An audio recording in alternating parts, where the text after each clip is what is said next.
শেখ। আমি একটা স্মার্ট কিন বানিয়েছি।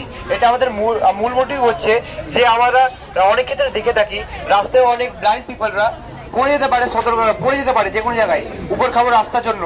সেই জন্য আমরা একটা স্মার্ট কিন বানিয়েছি। এই স্মার্ট কিনে থাকা একটা এখানে হচ্ছে আল্ট্রাসনিক সেন্সর, যেটা পাওয়ার গ্রহণ করে এই ব্যাটারি সার্কিট থেকে। এই ব্যাটারির মধ্যে দু টাইপের এনার্জি আছে, একটা হচ্ছে ইলেকট্রিক্যাল, একটা হচ্ছে কেমিক্যাল।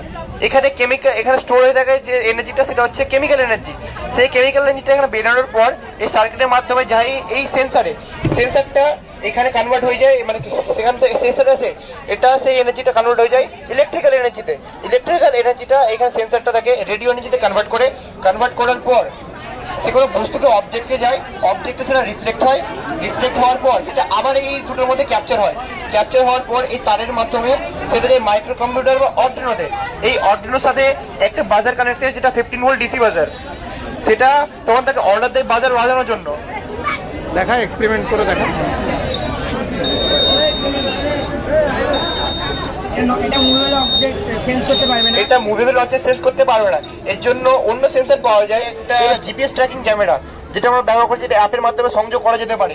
সেখানে এটা এখানে রেকর্ড করতে পারে। এছাড়া এটা জিপিএস ট্র্যাকার আছে এর মধ্যে, যেন কোনো বস্তুকে ট্র্যাক করতে পারে, যে কোথায় আছে, কি করছে, এটা ট্র্যাক করতে পারে এটা।